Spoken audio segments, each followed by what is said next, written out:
దేవుని నామానికి మహిమ కలుగును గాక. ఎలా ఉన్నారు? దేవుని కృపలో అందరూ బాగున్నారే అనుకుంటున్నాను. చూడండి, చాలామంది చెప్తుంటారు, మేము దేవుణ్ణి నమ్ముకొని ఉన్నాం, మేము దేవుణ్ణి వెంబడిస్తూ ఉన్నాం, అయినా మా జీవితాల్లో ఒకేసారిగా అనేక రకమైనటువంటి సమస్యలు, అనేక రకమైనటువంటి వేదనలు చుట్టూ అలుముకుంటున్నాయి, మమ్మల్ని ఇబ్బంది పరుస్తూ ఉన్నాయి అని చాలామంది అనుకుంటున్నారు. ఒకేసారిగా ఒకరి జీవితంలో అన్ని వైపుల నుంచి వారికి ఇబ్బంది కలిగిందనుకోండి, వారి స్థితి ఎలా ఉంటుంది? వారు సంతోషంగా ఉండగలుగుతారా? వారి జీవితంలో ఆనందం కలుగుతూ ఉంటుందా? మనస్సులో ఏదో ఆలోచన, అరే నేను ప్రభువుని నమ్ముతున్నాను, ఒకేసారిగా ఇన్ని రకాలుగా నాకు లేదా నాకే ఎందుకు ఇలా జరుగుతుంది అని వాపోతూ ఉన్నారు. చూడండి, మన జీవితంలో ఏది జరుగుతున్నా దానికి ఏదో ఒక కారణం దేవుని వైపు నుంచి మనకు కనిపిస్తూనే ఉంటుంది. అందరికీ ఒకే రకమైనటువంటి కారణం ఉండకపోవచ్చేమో, కానీ ఏదో ఒక కారణమైతే ఉంటుంది కదా. మనం దేవుని యొక్క వాక్య భాగంలో కొందరి జీవితాలలో ఇలా జరుగుతూ ఉండడం మనం గమనిస్తూ ఉంటాం. మీ ఒక్కరికే కాదండి, అనేక మంది వారి జీవితాలలో అలాగూ జరుగుతూ ఉండడం మనం బైబిల్ గ్రంథంలో కూడా చూస్తున్నాం. వారికి ఉన్న కారణం ఒకటయ్యుండొచ్చేమో కానీ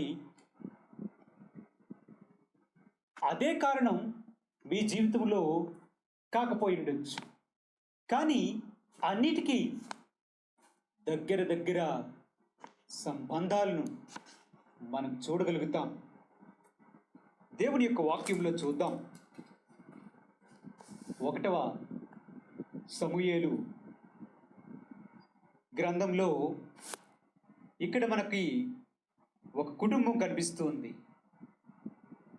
దేవుని యొక్క వాక్య భాగాన్ని చదువుతున్నాను. 1వ సమూయేలు గ్రంథం 4వ అధ్యాయం 16వ వచనం నుంచి చదువుతున్నాను. ఆ మనుష్యుడు, యుద్ధములో నుండి వచ్చిన వాడును నేను యుద్ధములో నుండి పరిగెత్తి వచ్చితినని ఏలీతో అనగా, అతడు, నాయనా, అక్కడ ఏమి జరిగినని అడిగాను. అందుకు అతడు, ఇశ్రాయేలీయులు ఫిలిష్తీయుల ముందర నిలువలేక పారిపోయిరి. జనుల్లో అనేకులు హతులైరి. హోఫ్ని, ఫినెహాసు అనును 2 కుమారులు మృతులైరి, మరియు దేవుని మందసము పట్టబడెను అని చెప్పెను. దేవుని మందసము అను మాట అతడు పలకగానే ఏలి ద్వారము దగ్గర ఉన్న పీఠము మీద నుండి వెనుకకు పడి మెడ విరిగి చనిపోయిను. ఏలయనగా అతడు వృద్ధుడై బహుస్థూల దేహి అయి ఉండెను. అతడు 40 సంవత్సరములు ఇశ్రాయేలులకు న్యాయము తీర్చెను.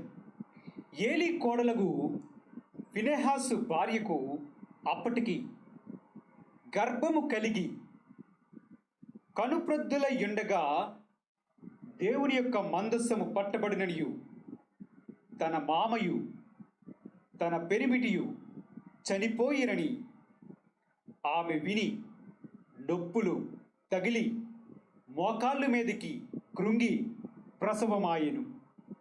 ఆమె మృతి నొందుచుండగా దగ్గర నిలిచియున్న స్త్రీలు ఆమెతో, భయపడవద్దు, కుమారుని కంటివి అనిరి గాని ఆమె ప్రత్యుత్తరమ ఇయకయు లక్ష్య పెట్టకయు ఉండినదై దేవుని మందసము పట్టబడిన సంగతిని, తన మామయు పెనిమిటియు చనిపోయిన సంగతిని తెలుసుకొని ప్రభావము ఇశ్రాయేలీల్లో నుండి పోయినని చెప్పి తన బిడ్డకు ఈకాబోదు అని పేరు పెట్టెను. ఈకాబోదు అంటే ప్రభావము పోయెను అని అర్థం. ఇంతవరకు దేవుని వాక్య భాగాన్ని మనం చదివాం. ఇక్కడ చూడండి, ఒక కుటుంబం కనిపిస్తుంది. ఆ కుటుంబం ఒక దేవుని సేవకుని కుటుంబం, దేవుని యాజకుని కుటుంబం. ఆ కుటుంబ పెద్ద ఏలీ. అతనికి 2 కుమారులు ఉన్నారు. ఒకరి పేరు హోఫ్నీ, ఇంకొకని పేరు ఫినెహాసు. ఫినెహాసుకు ఒక భార్య ఉంది. ఆ భార్య గర్భవతి అయి ఉంది. దేవుని వాక్యంలో చూడండి, ఇక్కడ ఒక సంఘటన జరుగుతూ ఉంది. ఈ సంఘటన జరుగుతుండగా వీరి కుటుంబస్తులు అందరూ ఒకే దినమందు మరణించినట్లుగా మనం దేవుని యొక్క వాక్యంలో చూస్తున్నాం. ఏలీ అదే రోజు పీఠం మీద నుంచి వెనక్కి పడి మెడ విరిగి చనిపోయాడు. తన 2 కుమారులు హోఫ్నీ, ఫినెహాసు, వారి 2 కూడా అదే రోజు చనిపోయారు. వారి కుమారుల్లో ఒకడైనటువంటి ఫినెహాసు భార్య గర్భవతి అయి ఉంది. ఆమె ఒక కుమారుణ్ణి అదే దినమందు కని అదే దినమందు ఆమె కూడా చనిపోయింది. అదే రోజు దేవుని మందసం పట్టబడింది. ఇశ్రాయేలీయుల దగ్గర వద్ద నుంచి దేవుని మందసం ఫిలిస్తీన్ల చేతిలోనికి అదే రోజు వెళ్ళిపోయింది. చూడండి ఈ రోజు ఎంత భయంకరమైనదో. ఇశ్రాయేలీయులు ఈ సంఘటనను తమ కన్నులారా చూచారు. ఒక దైవ సేవకుడి కుటుంబం, దైవ సేవకుడు 98 సంవత్సరాలు వయస్సు గలవాడై 40 సంవత్సరములు ఇశ్రాయేలు ప్రజలకు న్యాయం జరిగిస్తూ వస్తున్నటువంటి ఆ దైవ సేవకుడు అదే రోజు చనిపోయాడు. 2 కుమారులు ఫినెహాసు, హోఫ్నీ అదే రోజు చనిపోయారు. ఏలీ కోడలు అదే రోజు చనిపోయింది. చూడండి, ఒక్క దినమునందే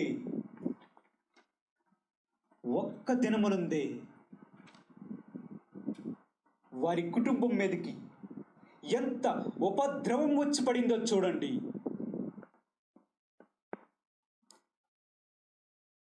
ఈరోజు చాలామంది ఇలాగే అనుకుంటున్నారు.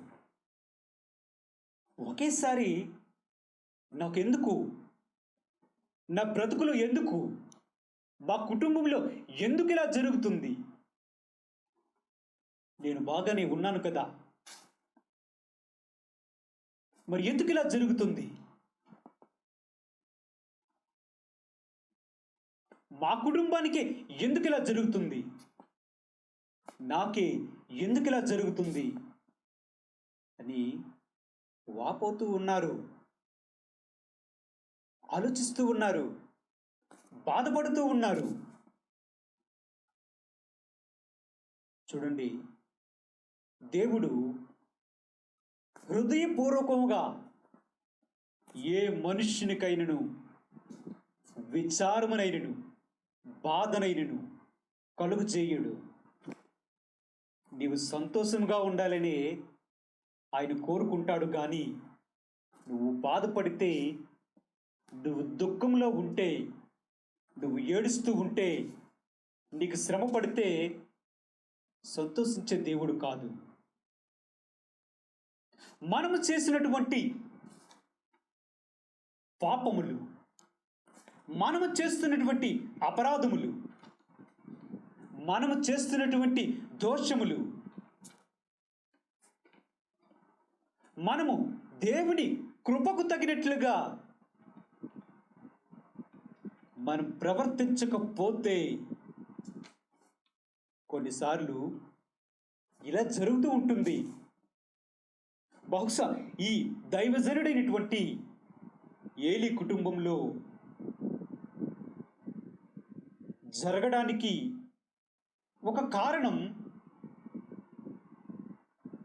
ఏదైతే ఉందో అదే నీ జీవితంలో కారణం కాకపోవచ్చు.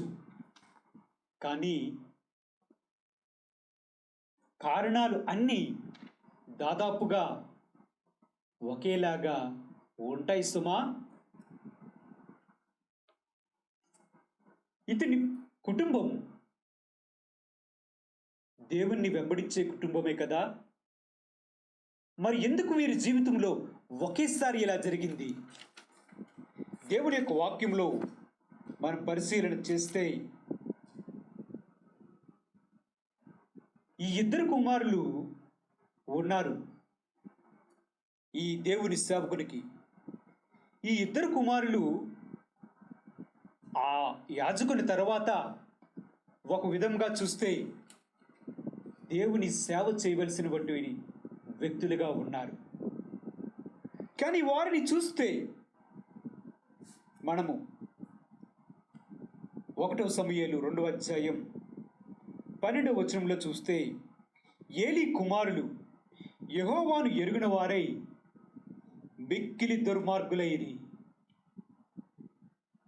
వారు చేస్తున్నటువంటి క్రియలు చూస్తే, దేవుని వాక్యంలో చూస్తే, ఎవరైనా ఒక బలి పశువును తెచ్చి దాన్ని వధించి దాన్ని కొండలో కానీ తపేలలో కానీ గోనెలో కానీ వండుతున్నప్పుడు వీరిద్దరు ఏం చేసేవారు?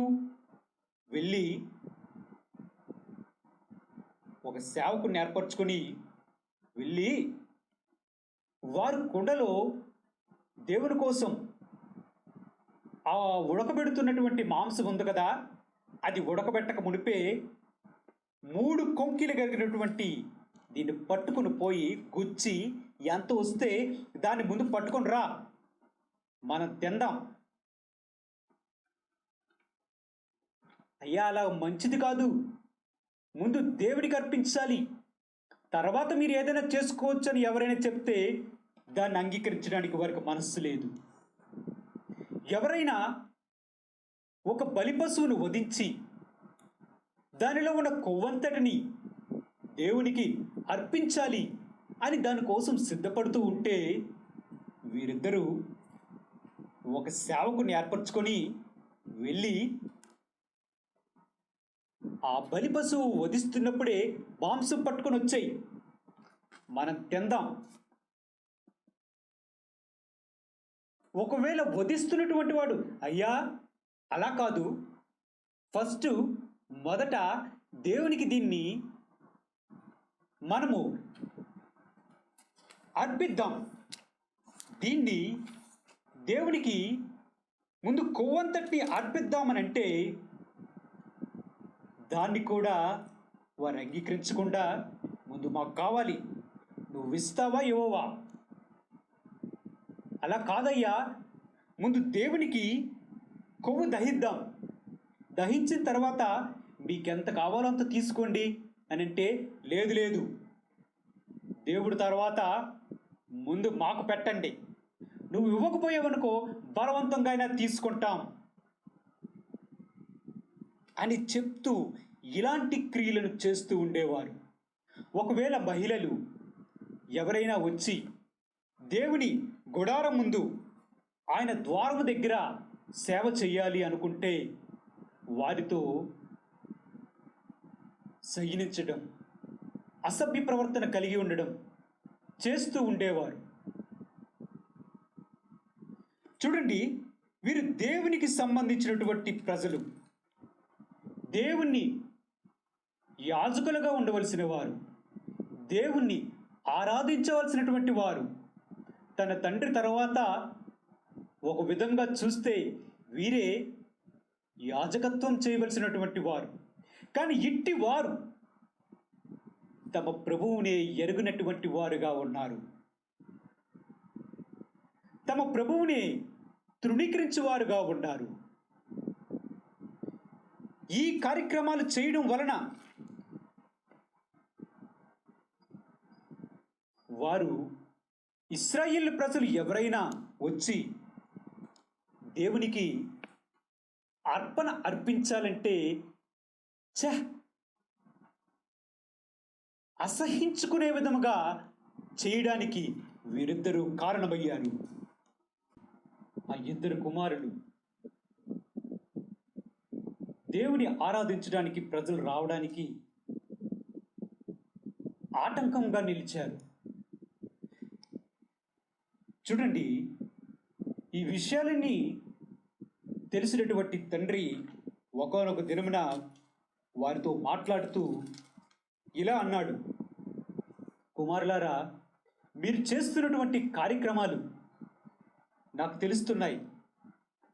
ఒకవేళ నరుడి విషయంలో, పొరుగువాని విషయంలో ఎవరైనా తప్పు చేస్తే ప్రభువు వచ్చి మధ్యవర్తిగా ఉండి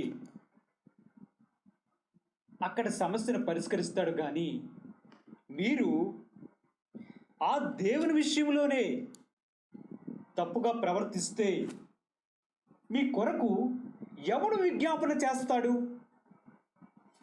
ఇలా చేయడం మంచిది కాదు, మీరు చేస్తున్న పని మంచిది కాదు అని హెచ్చరించాడు. చూడండి, ఈ తండ్రి ఆ కుమారులకి ఒక హెచ్చరిక జారీ చేశాడు. మీరు చేస్తున్న పని మంచిది కాదు అని చెప్పినప్పుడు ఆ కుమారులు మారు మనస్సు పొందడానికి ఇష్టపడలేదు. తండ్రి మాట, దేవుని మాట వినడానికి ఎంత మాత్రము వారు ఇష్టపడలేదు. ఆ దేవుడు ఇలాగే అంటాడు, మా నాన్న ఇలాగే అంటాడు, ఇన్ని చేశాము, ఇంతమంది స్త్రీలతో ఉండాము, దేవుని నియమాలనే తొలగించాము, మా ఇష్టం వచ్చినట్టు ప్రవర్తించాము, మాకేటన అయ్యిందా? మేము చనిపోయామా? మా నాన్న అలాగే అంటాడు అని ఒక రకమైనటువంటి మనస్తత్వం మనం వీరిలో చూస్తున్నాం. చాలామంది ఇలాగే అనుకుంటున్నారు, నేను చర్చికి వెళ్తాను, నేను బయటకు వచ్చినప్పుడు నా ఇష్టానుసారంగా ప్రవర్తిస్తాను, నేను దొంగిలించాను, మా సొంత వారిదే ఆక్రమించాను, నేను వ్యభిచార క్రియలు చేస్తున్నాను, నేను తాగుతాను, తిరుగుతాను, అన్నీ చేస్తున్నాను, నాకేం కాలేదు కదా, నాకు బాగానే ఉంది కదా. వీళ్ళు ఇలాగే చెప్తుంటారు, వీరు ఇలాగే బోధిస్తూ ఉంటారు. ఆ దైవ సేవకులు అలాగే చెప్తుంటారు, వారి పని వారిదే, నా పని నాదే. ఏం చేశాడు దేవుడు? నేను దొంగతనం చేసినప్పుడు, నేను అబద్ధమాడినప్పుడు దేవుడు వాక్యంలో చెప్పాడు కదా, అబద్ధములాడు నాలుకను కట్ చేస్తానన్నాడు, కోసివేస్తానన్నాడు. నా నాలుకేం పోలేదు కదా. నేను పొరుగువానిది ఆశించకూడదు అని చెప్పాడు. నేను అనేక సార్లు నా పొరుగువానిది దొంగిలించాను, వారిది ఆక్రమించుకున్నాను, నా ఇష్టానుసారంగా నేను జీవిస్తూ ఉన్నాను. మరి నాకేం అవ్వట్లేదు కదా, నేనెందుకు భయపడాలి? వస్తాను, ప్రార్థన చేస్తాను, వెళ్ళిపోతాను, నా ఇష్టానుసారంగా ప్రవర్తిస్తాను, నాకేం కాదు. వీరు ఇలాగే చెప్తుంటారు. అయినా దేవుడు ఉన్నాడా? ఉంటే మరి నాకెందుకు ఏమవ్వలేదు? నాకు బాగానే ఉంది కదా. చూడండి, వీరు ఇలాంటి మనస్తత్వం గలవారైతే జాగ్రత్త. దేవుడు నీలాంటి వాడు కాదు. నీకు శిక్ష శీఘ్రముగా రాకపోతుంటే దేవుడు లేడని కాదు. నీకు శిక్ష వెంటనే అమలు కాకపోతూ ఉందంటే దేవుడు లేడని కాదు, దేవుడు చూడడం లేదని కాదు. దేవుడి యొక్క వాక్యాన్ని చూద్దాం. కీర్తనలు 50వ అధ్యాయం 21వ వచనాన్ని చదువుతున్నాను. ఇంటి పనులు నీవు చేసినను నేను మౌనిన ఇంటిని, అందుకు నేను కేవలము నీ వంటి వాడినని అనుకొంటివి. అయితే నీ కన్నుల ఎదుట ఈ సంగతులను నేను వరుసగా ఉంచి నిన్ను గద్దించదును. దేవుణ్ణి మరచువారులారా, దీన్ని యోచించుకొనుడి. లేని ఎడల నేను మిమ్మల్ని చీల్చివేయుదును, తప్పించువాడు ఒక్కడును లేకపోవును.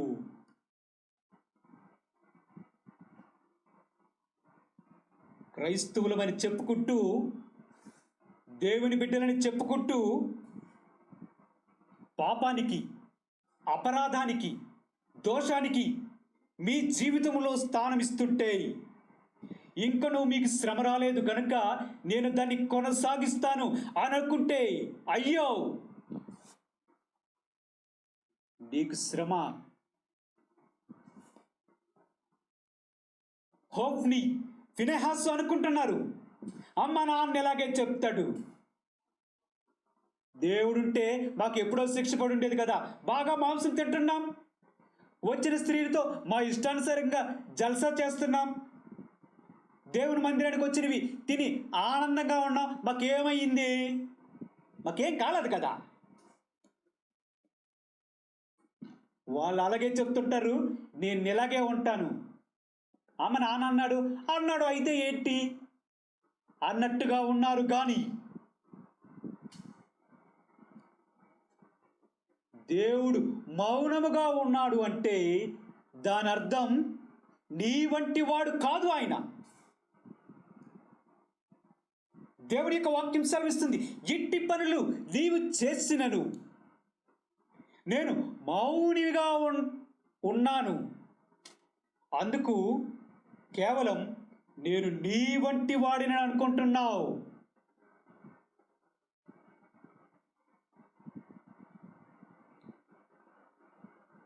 నా దీర్ఘ శాంతం, నా కృప, నా ప్రేమ నువ్వు మారు మనస్సు పొందుతావేమో అని, హెచ్చరిక తగినట్లుగా నీ ప్రవర్తనను సరిదిద్దుకుంటావేమో అని నేను నీకు అవకాశం ఇస్తుంటే నీ ప్రవర్తన మార్చుకోవేమి. చూడండి, దేవుడు అన్యాయస్తుడు కాదు. ఆయన ప్రతి ఒక్కరికి మారు మనస్సు పొందడానికి, అవకాశం ఇస్తూనే ఉంటాడు. జీవితంలో వారు చేసిన క్రియలను గుర్తించి మారు మనస్సు పొందడానికి వారిని ప్రేరేపరిస్తూనే ఉంటాడు. నేను క్రైస్తవుడని నువ్వు చెప్పుకుంటున్నావు కదా, నీ ఇష్టానుసారంగా నీవు ప్రవర్తిస్తూ నాకేమి కావటం లేదని నీవు అనుకుంటున్నావేమో. దేవుడు వీటిని రికార్డ్ చేస్తున్నాడు. ఆయన చెప్తున్న మాట చూడండి, నీ కన్నుల ఎదుట ఈ సంగతులను వరుసగా ఉంచి నిన్ను గద్దిస్తాను. దేవుణ్ణి మరచువారులారా, నేను మిమ్మల్ని చీల్చివేస్తా. మిమ్మల్ని ఎవడు తప్పించగలడు? మిమ్మల్ని ఎవడు తప్పించగలడు? దేవుని హెచ్చరికకు, మారు మనస్సు పొందుటకు నీకు సమయం ఇచ్చినప్పుడు దాన్ని నీవు సద్వినియోగపరుచుకోవాలి. చాలామంది చెప్తుంటారు, మా పాస్టర్ గారు మా అన్నయ్యేనండి, మా అక్క దైవ సేవకురాలేనండి, మాకు చర్చ్ ఉందండి, మేము వెళ్ళి ఆరాధన చేస్తామండి, మా చర్చిలో మ్యూజిక్ సూపర్గా ఉంటుందండి. అక్కడుంటే అసలు దేవుని సన్నిధి ఎలా ఉంటుందని అనుకుంటున్నారు. అసలు మర్చిపోతాం. ఇవన్నీ చెప్తున్నా బాగుంది, కానీ నీవు దేవుణ్ణి మర్చిపోతున్నావు. నీకేమీ కాలేదు, నాకంతా బాగుంది అని నీవు అనుకుంటున్నావు. దేవుణ్ణి మర్చువారులారా, దేవుడు వీటన్నిటిని వరుసగా ఉంచి గద్దిస్తాడు. నీ క్రియలు, నువ్వు పడుకున్నప్పటి నుంచి లేచినప్పటి నుంచి నువ్వు చేస్తున్న ప్రతి క్రియను ఆయన తన గ్రంథంలో లిఖిస్తూ ఉన్నాడు. వాటన్నిటిని వరుసగా ఉంచి పలానా రోజున ఏం చేసావు, పలానా రోజున ఏం చేసావు, నిన్నేం చేసావు, ఈరోజు ఏం చేసావు అని నీ ముందు పెట్టి గద్దిస్తే నీ బ్రతుకు ఏమవుతుంది? నీకేమీ కావట్లేదు. హెచ్చరిక చేసిన నీ మనస్సును మార్చుకోవడానికి నీవు సిద్ధంగా లేవు. అంత సవ్యంగానే ఉంది కదా, ఇంకొంతకాలం చూద్దాం ఏమవుతుంది అనుకుంటున్నావేమో. అయ్యో, నీకు శ్రమ. ఫినెహాసు హోఫ్నీతో తన తండ్రి చెప్పాడు స్వయంగా, మీరు చేస్తున్న పని మంచిది కాదు అంటే వారు మారు మనస్సు పొందడానికి వారు ఇష్టపడలేదు. దేవుని వైపు తిరగడానికి వారు ఇష్టపడలేదు. వారి మనస్సు మార్చుకోవడానికి వారు ఇష్టపడలేదు. వారి దుష్టక్రియలు విడిచిపెట్టడానికి వారు ఇష్టపడడం లేదు. వారి కాలం ఎక్కడ గడుస్తుంది? దేవుని మందిరంలో ఎవరైనా బలి అర్పిస్తే తినడానికి సిద్ధంగా ఉన్నారు. దేవుని ప్రజలతో ఉండడానికి ఇష్టపడుతున్నారు, కానీ దేవునితో ఉండడానికి ఇష్టపడడం లేదు. క్రియలు దిద్దుకోవడానికి ఇష్టపడడం లేదు. మీరటి వారా? నీకేమీ జరగడం లేదని దేవుని సేవకులు తమ వాక్యాన్ని ప్రకటిస్తునేటప్పుడు, నీ వద్దకు దేవుని యొక్క వాక్యం వస్తునేటప్పుడు, దేవుడు నిన్ను కలలో హెచ్చరిస్తున్నప్పుడు, వాక్యం ద్వారా హెచ్చరిస్తున్నప్పుడు నువ్వు వెంటనే మారు మనస్సు పొందడానికి నీ మనస్సును సిద్ధపరచుకుంటున్నావా? నాకేమీ కావట్లేదు అనుకుంటున్నావేమో. దేవుడు మౌనముగా ఉన్నాడు అంటే దాని అర్థం ఆయన చూడడం లేదని కాదు. నీకేమీ సంభవించడం లేదంటే దేవుడు లేడని కాదు. ఆయన దీర్ఘశాంతం, ఆయన కృప ఇంకను నిన్ను బ్రతిమలాడుకుంటుంది. నువ్వు దేవుని ప్రజల కుటుంబంలో ఉన్నావని చెప్తూ నీ ఇష్టానుసారంగా ప్రవర్తిస్తే ఏం జరుగుతుంది? దేవుని యొక్క వాక్యంలో చూద్దాం. వీరి కుటుంబంలో ఒకేసారి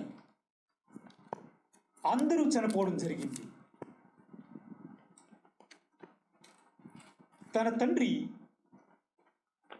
ఏలి తన కుమారుల్ని హెచ్చరించిన తరువాత ఒక దైవ సేవకుడు వచ్చి తన తండ్రితో చెప్తూ ఉన్నాడు. 27వ వచనంలో 1 సమూయేలు 27వ వచనంలో ఒక దైవ సేవకుడు ఏలీ దగ్గరికి వచ్చి ఇట్లా అంటున్నాడు, యెహోవా నిన్ను గూర్చి సెలవిచ్చినదేమనగా, నీ పితరులు ఐగుప్తు దేశంలో ఉంటే, వారు శ్రమ పడుతూ ఉంటే, బాధపడుతూ ఉంటే, నేను వారిని ఆ బంధకముల నుంచి బయటకు రప్పించి వారిలో నా సేవ చేయడానికి, యాజకత్వం చేయడానికి నేను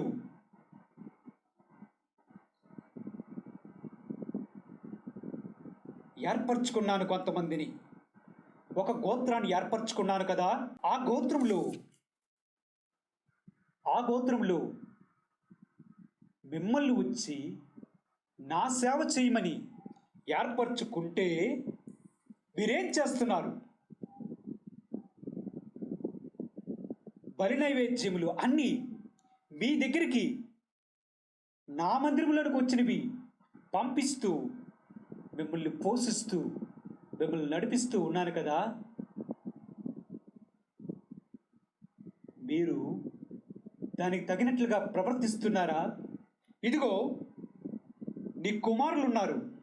నీ కుమారులు చేస్తుంది ఏంటి? నీ కుమారులు చేస్తున్నటువంటి పని ఏంటి? 29వ వచనంలో ఆ దైవజనుడు ఇలా మాట్లాడుతున్నాడు, నాకంటే నీ కుమారులను నీవు గొప్ప చేయుచున్నావు. ఏంటి నీ సంగతి? నీ కుమారులను హెచ్చరించవేమి? నీ కుమారుల్ని నువ్వు సరిదిద్దవేమి? 40 సంవత్సరాల బట్టి ఉన్నావు. నీ వయస్సు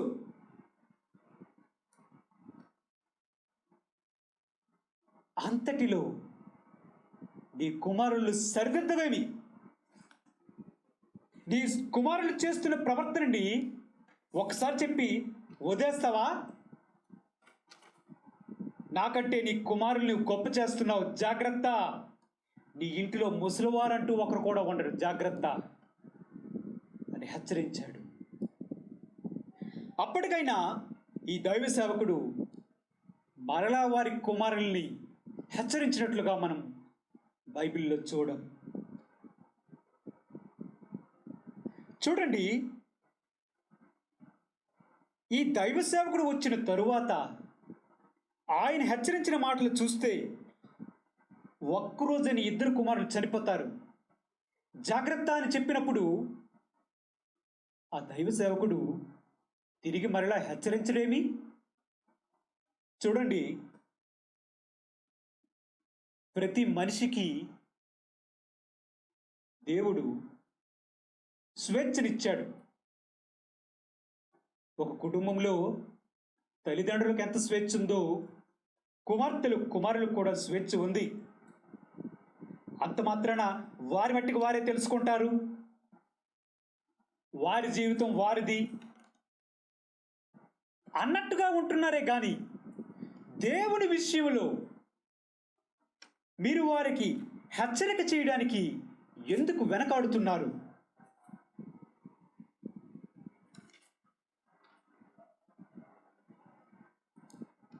దేవుని విషయంలో మీరు వారిని హెచ్చరించడానికి ఎందుకు వెనకాడుతున్నారు? మీకు భయమా?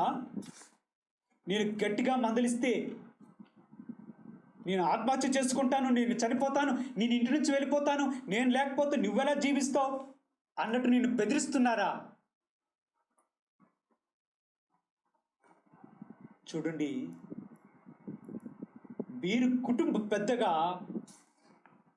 మీ కుమారులకు మీ కుమార్తెలకు వారు దేవుని విషయంలో తప్పు చేస్తున్నటప్పుడు చెప్పి తీరాల్సిందే. అలాగ కాదు, ఇది తప్పు, ఇలాగ చేయకూడదు అని నీవు చెప్పి తీరాల్సిందే. ఆ దైవజనుడు వచ్చిన తరువాత ఏలీ తన ఇద్దరు కుమారులకు ఆ విషయాన్ని చెప్పలేదు. ఒకసారి చెప్పాడు, విడిచిపెట్టేశాడు. మరలా మరలా చెప్పినట్లుగా మనం దేవుని గ్రంథంలో చూడం. మీరు దేవుని విషయంలో మీ కుమారులు మీ కుమార్తెలు తప్పు చేస్తున్నప్పుడు మీరు ఎందుకు హెచ్చరించకూడదు? మీరు తిట్టవలసిన అవసరం లేదు. కానీ మీరు వారిని ప్రేమించువారైతే దేవుని వాక్య విషయంలో వారు తప్పుగా ప్రవర్తిస్తున్నప్పుడు మీరు గద్దించడం ఎంతో ముఖ్యమైనది. ఒకవేళ ఈ దైవజనుడు అలా వచ్చి నాతో చెప్పాడు అని ఆ ఇద్దరు కుమారులకు చెప్పి ఉంటే వారు మనసు పొందడానికి అవకాశం ఉండుండేదేమో. అలాగూ కూడా జరగలేదు కదా. చూడండి, ఈ కుటుంబం దేవుని దగ్గర నుంచి దేవునికి యాజకులుగా ఉండవలసినటువంటి వీరి కుటుంబం దేవునికి ఎలా దూరం అయిపోతుందో గమనించండి. మీరు దేవుని బిడ్డలా? మేము దేవుని ఆరాధిస్తాము అని మీరు చెప్తున్నారా? మీరు దేవుని హెచ్చరికకు మారు మనస్సు పొందే సంసిద్ధత మీ మనస్సులో ఉందా? మీ తల్లిదండ్రులు, దేవుని సేవకులు మీకు దేవుని వాక్యము చేత హెచ్చరించినప్పుడు దానికి తగినట్లుగా నీ ప్రవర్తనను మార్చుకోవడానికి నీ మనస్సును సిద్ధం చేసుకోగలవా? నీ గట్టి మనస్సు ఉందా? చూడండి, వీరి యొక్క ప్రయాణం చూస్తూ ఉంటే పూర్తిగా దేవుని వద్ద నుంచి దూరం అయిపోతూ ఉన్నారు. మనం దేవుని యొక్క వాక్యంలో చూసాం, ఒక్క దినం ఉందే వీరందరూ లోకాన్ని విడిచి వెళ్ళవలసిన పరిస్థితి ఏర్పడింది. ఎక్కడ చనిపోయారు వీరు? ఫిలిస్తీయులకు, ఇశ్రాయేలీయులకు ఒక యుద్ధం జరుగుతూ ఉంటే ఆ యుద్ధంలో వీరు చనిపోయారు. ఫిలిస్తీయులు అఫెకెలో దిగిరి, ఇశ్రాయేలీయులు ఎబెనేజరులో దిగిరి. వారు ఒక ప్రాంతంలో ఉన్నారు, వీరు ఒక ప్రాంతంలో ఉన్నారు. వీరు యుద్ధం చేయడానికి సిద్ధమవుతూ దిగారు. దిగిన తరువాత వారు ఇశ్రాయేలీయులు వెళ్తే వారిలో దేవుని యొక్క వాక్యంలో చూస్తే 4వ అధ్యాయం 1వ సమూయేలు 2వ వచనం చదువుతున్నాను. ఫిలిస్తీయులు ఇశ్రాయేలు మీదకి తమను యుద్ధ పంక్తులుగా తీర్చుకొనగా వారు యుద్ధంలో కలుసుకొనినప్పుడు ఇశ్రాయేలీయులు ఫిలిస్తీయుల ఎదుట ఓడిపోయి యుద్ధ భూమిలోని ఎక్కువ తక్కువగా 4,000 మంది హతులైరి. యుద్ధానికి వెళ్దామని బయలుదేరారు. సుమారుగా 4,000 మంది ఇశ్రాయేలు ప్రజలు ఫిలిస్తీయుల చేతిలో హతులైపోయారు. అప్పుడు వెంటనే ఇశ్రాయేలు పెద్దలు కొంతమంది లేచి 3వ వచనంలో, కాబట్టి జనులు పాలెములోనికి తిరిగి రాగా ఇశ్రాయేలు పెద్దలు, యెహోవా నేడు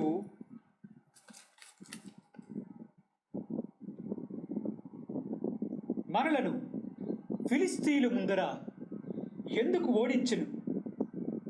షిలోహులో ఉన్న యెహోవా నిబంధన మందసమును మనము తీసుకొని మన యొద్ద మన మధ్య ఉంచుకుందాం రండి అని చెప్పి కొంతమందిని పంపించారంట.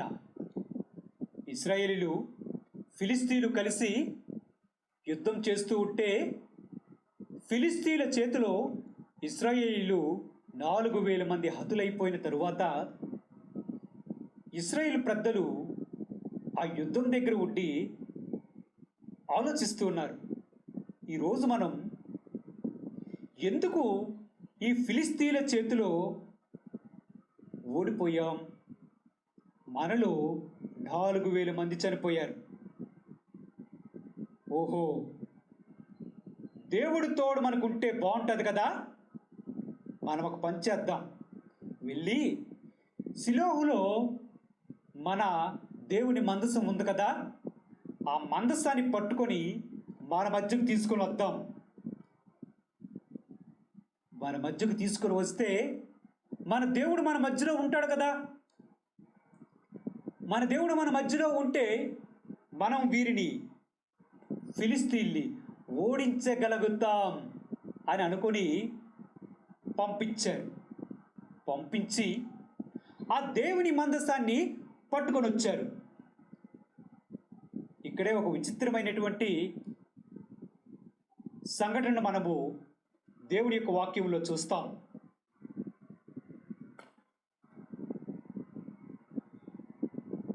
కాబట్టి షిలోహులోకి కొందరిని పంపి అక్కడి నుండి కెరూబుల మధ్య ఆసీనుడయుండు సైన్యములకు అధిపతియగు యెహోవా నిబంధన మందసమును తెచ్చిరి. ఏలీ యొక్క 2 కుమారులైన హోఫ్నీయును ఫినెహాసును అక్కడనే దేవుని నిబంధన మందసమునొద్ద ఉండిరి. ఏంటి? నిబంధన మందసాన్ని యుద్ధ భూమిలోనికి తీసుకుని వచ్చారు, బాగుంది. ఈ నిబంధన మందసం దగ్గర ఎవరు కూర్చున్నారు? ఏలీ యొక్క కుమారులైన హోఫ్ని, ఫినెహాసు కూర్చున్నారు. దేవుని మందసం దగ్గర వీరిద్దరికి పనేంటి? దేవుని మందసము దగ్గర వీరిద్దరూ కూర్చోవలసిన అవసరం ఏముంది? వీరు దేవుణ్ణి వెంబడించేవారు కాదు కదా, మారు మనస్సు పొందడానికి ఇష్టము లేనివారు కదా, తన తండ్రి హెచ్చరికను అంగీకరించి మారు మనస్సు పొందడానికి సిద్ధము లేనివారు కదా. మరి వీరికి దేవుని మందసము దగ్గర కూర్చోవలసిన పని ఏంటి? దేవుని మందసం దగ్గర వీరికి పని ఏమిటి? యెహోవా నిబంధన మందసము దండులోనికి రాగానే ఇశ్రాయేలందరూ భూమి ప్రతిధ్వనించినంతగా గొప్ప కేకలు వేశారట. ఇక ఇశ్రాయేలీలకి ఉత్సాహం పుట్టుకొచ్చింది. అరే, 4,000 మంది చనిపోతే చనిపోయారు, ఇప్పుడు మన దేవుని మందసం మన మధ్యలోనికి వచ్చింది. వేయండి కేకలు, చెప్పండి దేవునికి స్తోత్రం, హల్లెలూయా అని చెప్పి గట్టిగా బహుశా అరిశారేమో, దేవుని నామాన్ని స్తుతించారేమో, కనపరిచారేమో. భూమి అదిరిపోయినట్లుగా, భూమి కంపించినట్లుగా, వారి మాటలకు భూమి కంపించినట్లుగా దేవుని స్తుతించారేమో.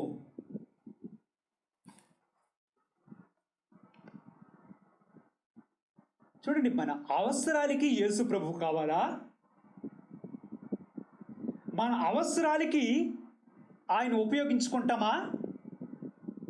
మీకు మారు మనస్సు అవసరం లేదు, మీరు దేవుని మాటకి అంగీకరించే మనస్సు లేదు, ఆయన హెచ్చరికకు తలగ్గే పని లేదు.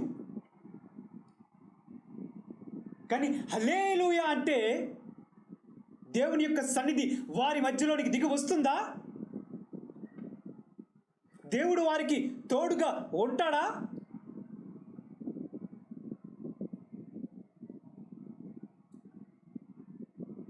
వారికి దేవుడు తోడుగా ఉంటాడా? దేవుని మందసాన్ని వారి మధ్యలోనికి తెచ్చినంత మాత్రాన దేవుడు వారికి తోడుగా ఉంటాడా? చాలామంది ఇలాగే ఉంటున్నారు. మారు మనస్సు ఉండదు. దేవుడు చెప్పిన మాటల ప్రకారం చెయ్యరు. కానీ అవసరం వచ్చినప్పుడు వీరు దేవుని మందసాన్ని యుద్ధ భూమిలోకి తెచ్చినట్లుగా అప్పుడు వస్తారు దేవుడి దగ్గరికి. వచ్చి, ప్రభువా రక్షించు తండ్రి, అనారోగ్యం వచ్చింది ప్రభువా, గుండెలో కన్నం అయిపోయింది ప్రభువా, నా బుర్రకి ఏదో అయిపోతుంది ప్రభువా, మనస్సు వేదన ప్రభువా అని చెప్పి దేవుడి దగ్గరకు పరిగెత్తుకొని వస్తారు. ఆయన చెప్పినది చేయక, ఆయన అంటాడు కదా, అరే నేను చెప్పినది చేయక నన్ను ప్రభువా ప్రభువా అని ఎందుకు పిలుస్తారు? మిమ్మల్ని ఎవరు పిలవమన్నాడు? నేను చెప్పినది చేయక ప్రభువా ప్రభువా అని పిలిస్తే ఏంటి ప్రయోజనం? నేను చెప్పినది చెయ్యరు కానీ ఆ మందసం దగ్గరికి వచ్చి మీరిద్దరు కూర్చుంటారా? ఫినోహాసు, హోఫ్నీ, వాక్యం వింటున్నటువంటి మీరు ఆలోచించండి. మీరు దేవునికి మనస్సు ఇవ్వడానికి మీకు సిద్ధం లేదు. ఆయన చెప్పిన మాటకి అనుకూలముగా ప్రవర్తించడానికి మీకు మనస్సు లేదు. మారు మనస్సు పొందడానికి మీకు మనస్సు లేదు. ఆయన ఇచ్చిన సమయంలో మీరు పశ్చాత్తాపడడానికి మీకు సిద్ధ మనస్సు లేదు. కానీ మీ అవసరాలకి దేవుడు కావాలా?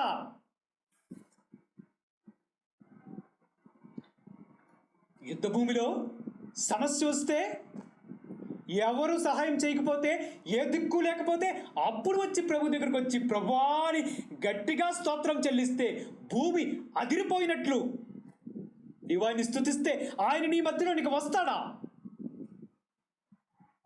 అయ్యో మీ భ్రమ.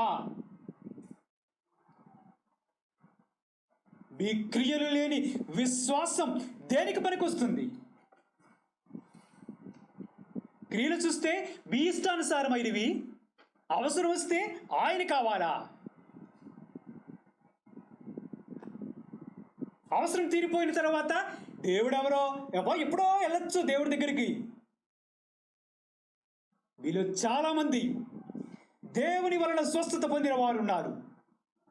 వీళ్ళు చాలామంది దేవుని వలన మేలులు పొందిన వారు ఉన్నారు. మీరు తిరిగి రారేమి? మీ అవసరాలు తీర్చుకోవడానికి ప్రభువు ఉన్నాడు అనుకుంటున్నారా?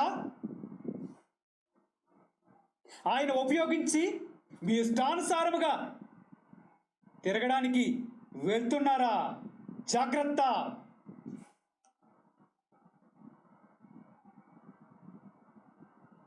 దేవుడు చెప్పినట్టు చేయడానికి హోఫ్నీకి, ఫినెహాసుకు మనస్సు లేదు. కానీ యుద్ధ భూమి దగ్గరకు వచ్చినప్పుడు మేమేదో గొప్ప యాజకులము, దేవుని ప్రజలము, దేవుని సేవకే పుట్టామన్నట్టుగా దేవుని మందసం దగ్గరే కూర్చుంటారు. ఎందుకు? మీ అవసరానికా దేవుడు? మీ కోర్కెలు తీర్చడానికా దేవుడు? నీ మేలుకు, ఆయన చేసిన మేలుకు తగినట్టుగా నీ ప్రవర్తన ఉందా? నువ్వు దేవుణ్ణి అవసరాల కోసం మందిరానికి పరిగెట్టి దేవుని సేవకుల దగ్గరికి వచ్చి ప్రార్థన చేయండి నా కోసం అని బుర్రస్తున్నావు కదా. ఏ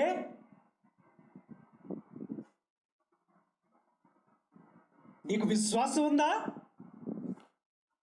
నీకు విశ్వాసం ఉండదు. పోనీ మారు మనస్సుకు తగిన క్రియ ఉందా? అది లేదు. మరి నీవు దేవుని మందిరానికి అవసరమైనప్పుడు వీరు యుద్ధ భూమిలో దేవుని మందసాన్ని పట్టుకొని వెళ్ళినట్లుగా మీ అవసరానికి దేవుణ్ణి వెంబడించడానికి, దేవుని దగ్గరకు రావడానికి వస్తారు కదా. మీరు ఎలాంటి వారు? దేవుని మాటలు చూడండి. యాకోబు, దేవుని మాటలు చూడండి. యాకోబు వ్రాసిన పత్రిక 2వ అధ్యాయం 20వ వచనాన్ని చదువుతున్నాను. వ్యర్థుడా, క్రియలు లేని విశ్వాసము నిష్ఫలమైనదని తెలుసుకొని కోరుచున్నావా? విశ్వాసము క్రియలు లేనిదైతే అది ఒంటిగా ఉండి మృతమైన దగును. ఒకడు నీకు విశ్వాసం ఉన్నది, నా క్రియలు ఉన్నవి, నీ క్రియలు కనపరచు, నా విశ్వాసాన్ని కనపరుస్తాను అంటే దేవుని యొక్క క్రియ అక్కడ కనిపిస్తుందా? వారు మనస్సుకు తగినటువంటి క్రియ లేనిటువంటి వారు దేవుని మందస్సాన్ని ఆశ్రయించటం సరి అయినదేనా? సబబేనా? మీరు బాప్తిస్మం పొందమంటే పొందరు. దేవుని దగ్గరికి వచ్చి ఆయన చెప్పింది చెయ్యండి అంటే చెయ్యరు. కానీ మీకు అవసరం వచ్చినప్పుడు దేవుని మందసం, దేవుని సన్నిధి గుర్తొస్తుందా?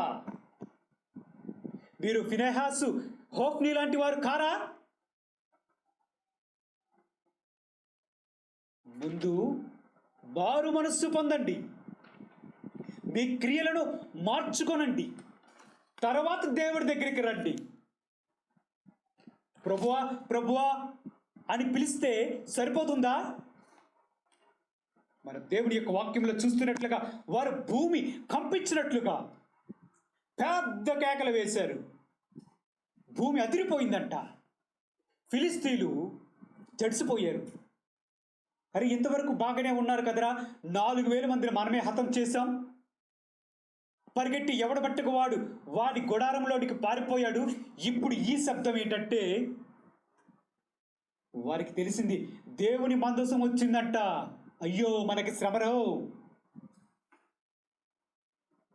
దేవుని మందసం వచ్చిందంట, మనం దీన్ని తట్టుకోలేం. అయినా సరే మీరు ఒక పని చేయండి, మీరు వీరుల్లాగా పోరాడండి, ఏటైతే అదే అవుతుంది అని చెప్తే వారు పోరాడి మరో 30,000 మంది ఇశ్రాయేలీయులను ఆ దినమనందే హతం చేశారు.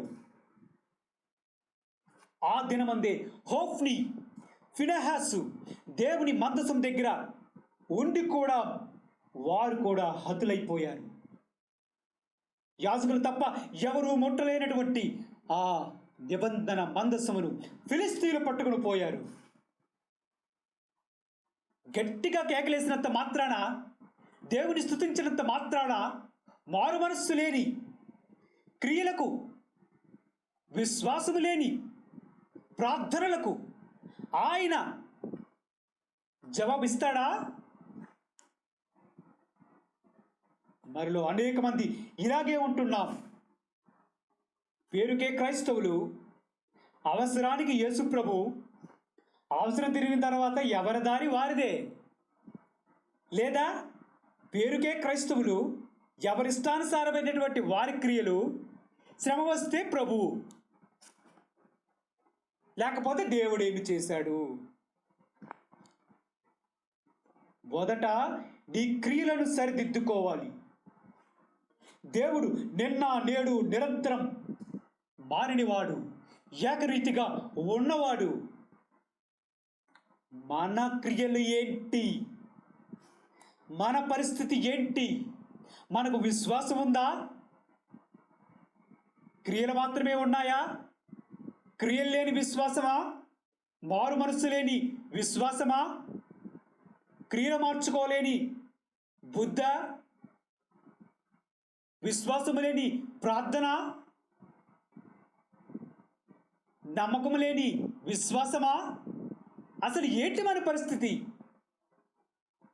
చివరికి నా జీవితంలో అన్ని శ్రమలేనండి, అన్నీ ఒకేసారి వచ్చి పడ్డాయండి అని అంటే దానికి కారణం ఎవరు? ఈరోజు ఈ కుటుంబం చూడండి, తండ్రి హెచ్చరించినా పట్టించుకోలేదు, మారు మనసు పొందడానికి ఇష్టం లేని వారు ఆలోచించండి. వారి జీవితంలో జరిగినట్లుగా మన జీవితాల్లో జరగకపోవచ్చు, కానీ ఇంకో విధంగా జరగవచ్చు. ఏడైనా సరే దేవుని యొక్క వాక్యం నిన్ను హెచ్చరిస్తునేటప్పుడు నీ మనస్సు మార్చుకోవడానికి సిద్ధపడు. వారి తండ్రి హెచ్చరించిన దినం నుండి వారు చనిపోవు దినం వరకు చాలా కాలం మధ్యలో ఉంది. ఆ సమయంలో ఒక్క దినమందైనా మోకరించి తండ్రి మమ్మల్ని క్షమించు అని ఒక్క మాట అయినా చెప్తారని దేవుడు ఆశించాడేమో. దేవుడు అవకాశం ఇస్తునేటప్పుడు మీ మనస్సు మార్చుకోవడానికి మీరు సిద్ధపడండి.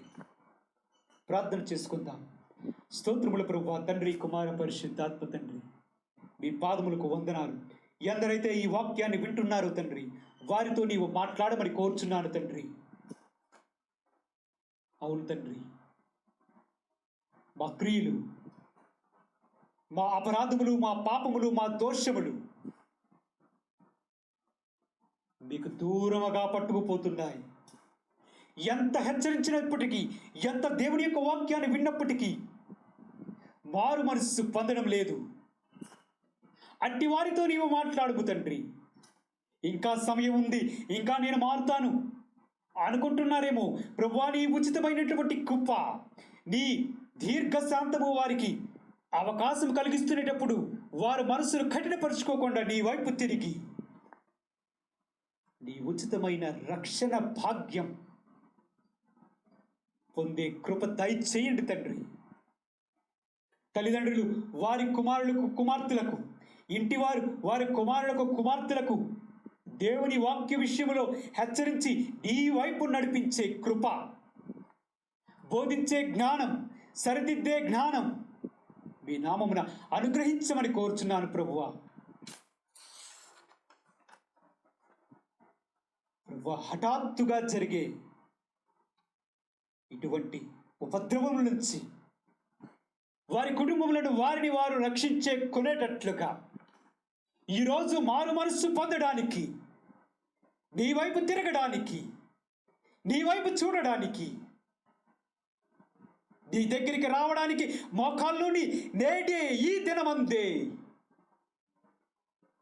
ప్రభువా కనికరించు, ప్రభువా కృప చూపించి నన్ను క్షమించు అని మోకరించి ప్రార్థించే మనస్సు వారిలో కలుగునట్లుగా ప్రేరేపించుమని నా ప్రభువైన అయిన యేసుక్రీస్తు నామమున అడుగుచు ప్రార్థన చేస్తున్నాను తండ్రి. ఆమేన్.